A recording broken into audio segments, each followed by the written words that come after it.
He called it Wardenclyffe. It was comprised of a laboratory and power plant. Adjacent to it was a tremendous 187-foot tower. Power from the plant was sent to a giant Tesla coil in the tower. Underneath the tower, the inventor sank huge shafts 120 feet into the soil to transmit the electrical current into the earth. This was to be the first of many transmitters in a system that would encircle the world with wireless energy. The vast amounts of electricity necessary would come from huge hydroelectric projects. A lot of people thought it was crazy because they couldn't understand what he was seeing and what he was envisioning for the future. He was able to conceive of things that other people weren't. He was a visionary. But even visionaries need money. So in order to convince industrialist J.P. Morgan to invest $150,000 to build Wardenclyffe, Tesla promised the financier the tower would make millions by also broadcasting messages, news, music, and even pictures to any part of the world. This is the original foundation for Tesla's tower. If you look, you can see that it's an 8-sided figure. It had a huge hole down in the ground right in front of where I'm standing, 120 feet down, and a spiral staircase went around it. And then up into the sky, 187 feet, was the tower. The tower was attached by huge timbers on bars like this at each of the points along the side foundation walls. It loomed over everything in the area. It was overwhelming when you think of the size and scope of such a huge, huge construction. This is the actual lab and power plant at Wardenclyffe, where Tesla worked for more than 4 years, trying to develop his wireless concept. It was purchased by a photographic company more than 60 years ago. After remodeling, only a part of the outside lab remains. Really getting to go inside, this is so exciting. This door hasn't been open in a while. Although the building hasn't been used in more than a decade, the owners agreed to open the doors to modern marvels for a rare look inside. Wow. Oh, this is incredible. This is amazing to be in here where Tesla worked, where he spent time with his assistants. It's just amazing that over 100 years ago, Tesla was walking in these very walls. His equipment was here, his dreams were alive. He was looking forward to what he hoped would be a very glorious future. In part, it was timing that ultimately doomed Wardenclyffe. On December 12, 1901, as Tesla was working at his wireless network, Guglielmo Marconi beat him to the punch and successfully transmitted a radio signal across the Atlantic.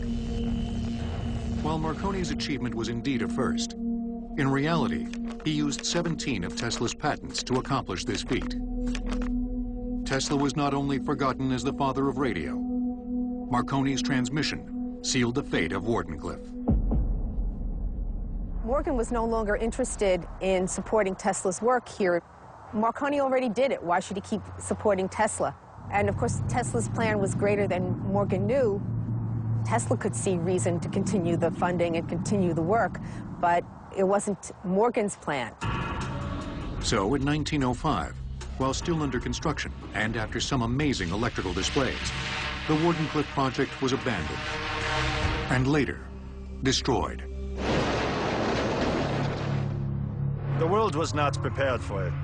It was too far ahead of its time. But the same laws will prevail in the end and make it a triumphal success. Nikola Tesla. But could Tesla have succeeded?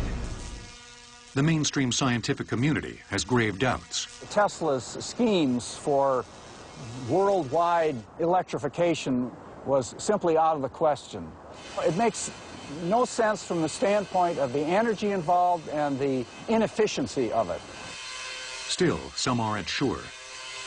I believe that the wireless transmission of power is possible. The chance that power could be transmitted around the globe without wires was too great a discovery to pass up. Jeff Parisi, a high-voltage technician from KVA Effects in Signal Hill, California, was part of a team that built the largest Tesla coil in modern times, the 13M. The reason the 13M was built was to give scientists the opportunity to actually investigate some of Tesla's wireless transmission theories to see if they're practical. The 13M generates close to 12 million volts of power. In 1998, the team tested the giant Tesla coil. What we learned is that the machine we built is not large enough. It's actually a quarter-scale version of what Tesla made in Colorado Springs, and it seems a machine that large is really necessary. We hope in the future that we'll have the funding to be able to build a full-scale Tesla coil and prove his theories. How can it be that a century after the failure of Wardenclyffe, Tesla's ideas are still so passionately considered? Perhaps it's because long before Wardenclyffe, Tesla had already changed the world.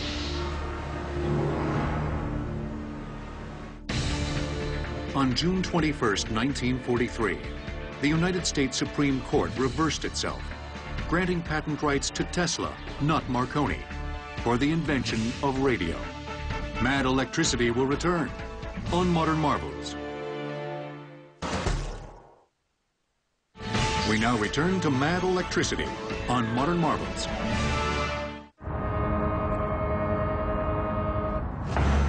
Today, we take our electrified world for granted. Energy that powers our needs is as close as the nearest outlet. According to legend, the man who made it happen was born in Croatia in 1856, at the stroke of midnight, during an electrical storm. Tesla is immediately associated with thunder and lightning, with electricity.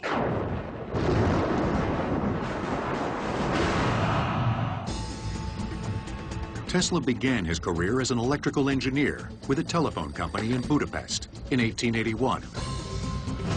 One day, as he was walking through a park with a friend, Tesla suddenly envisioned a groundbreaking concept for a new electric motor and drew it out in the dirt. This simple illustration became the patent for the induction motor, which would go on to be the standard electric motor for the world. It's used for everything, from tools and appliances, to hybrid cars, to industrial plants. The induction motor works by energizing coils of wire placed around a stationary frame, called a stator. This induces the current in the coils onto a rotor. The alternating current in the coils causes the poles of the magnetic fields around them to change between north and south. The resulting attraction and repulsion with the coils as they alternate causes the rotor to spin. And the exact same ideas that Nikola Tesla came up with 100 years ago are still used today in induction motors such as this one. The motor is made of two parts, the rotor and the coil. Within the coil, a north-south magnetic field rotates, and as the magnetic field rotates, the rotor follows it. Just like it did 100 years ago when Nikola Tesla made the first prototype.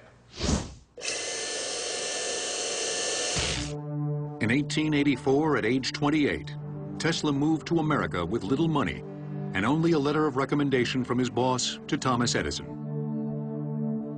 The letter simply read, "I know two great men, and you are one of them. This young man is the other." Edison hired the brilliant young engineer and eventually asked him to redesign his company's electric generators for a $50,000 bonus. After Tesla developed a number of enormously profitable new patents, he asked Edison for his bonus. Edison says, "You gotta be kidding me. You got a lot to learn about an American sense of humor." And he doesn't give him the $50,000. And Tesla turns around immediately and says, "Well, Mr. Edison, I resign." So began a lifelong feud between the upstart young genius and the established inventor. Tesla leaves Edison's, and he was digging ditches in New York City.